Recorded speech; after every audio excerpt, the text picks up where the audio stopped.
Anong balita mga pare ko Nagkakaproblema ngayon ang star player ng New Orleans Pelicans na si Brandon Ingram dahil yan sa ayaw ibigay ang contract na salary na gusto niya. Nagpost pa nga ito sa kanyang Instagram patungkol ito sa pagpapahalaga at dinagdagan pa sa hindi pagdadalo ng voluntary workouts ng New Orleans Pelicans sa California kung saan halos lahat ng team members ay nandoon. Hindi dito nagkakasundo sa laki ng kontrata ang makabilang panig. Kaya sa mga ganitong senaryo, maalala mo na lang ang ginawa ni Dennis Schroeder na tinanggihan niya ang 4 years contract extension offer ng Lakers na nagkakahalaga ng $84 million para subukan dito ang kanyang free agency. Pero imbis na mas kumita siya ng malaki ay nauwi yan sa 1 year contract deal kung saan sa Boston Celtics na nagkakahalaga lang ng $5.9 million.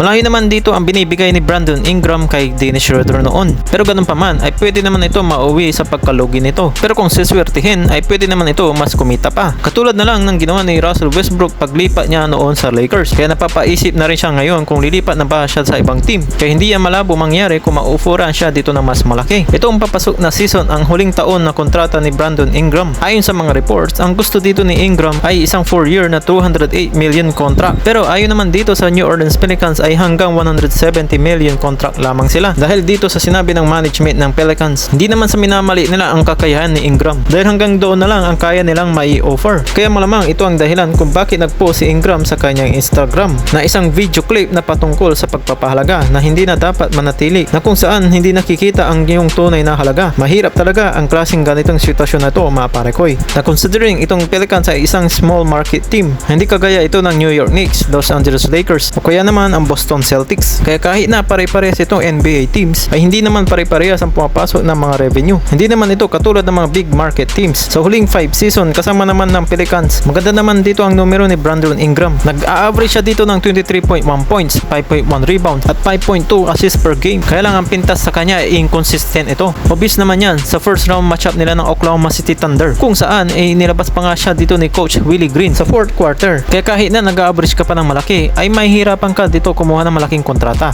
Samantala naman dito sa susunod pag-uusapan, hindi naman sila magdadalawang isip itong Lakers na mai-trade si Austin Reeves na kung sakali makakatanggap sila ng isang klaseng bonafide na all-star na manglalaro. Mas malaki pa nga raw itong value ni Reeves kumpara sa iba ng asset ng Lakers na pwede nila dito na mai-trade. Dahil ayon nga sa balita, pwede nga nila dito makuha ang star player ng Atlanta Hawks, ang guard na all-star na si Trae Young. Ang value kasi dito na Trae Young ay multiple first round pick at kailangan pang tapatan yung $43 to $48 million na kada taon. Ito kasi yung critical year para kay Trae Young sa Atlanta Hawks dahil magiging eligible na siya sa contract extension sa off-season at posibleng umabot yun sa $270 million at posibleng parehas na partido ang tatamaan. Magbabayad ng malaking tax ang Atlanta Hawks na halos hindi naman sila maabot na mataas sa playoffs. Kaya ito ang matapatan ng Los Angeles Lakers sa pamamagitan kay Austin Reeves dahil hindi kayang tapatan dito si D'Lo at kasama si Hachimura. Ano kaya ang masasabi nyo dito sa mga naging usapan sa video na ito? Tara pag-usapan natin yan sa comment section sa baba.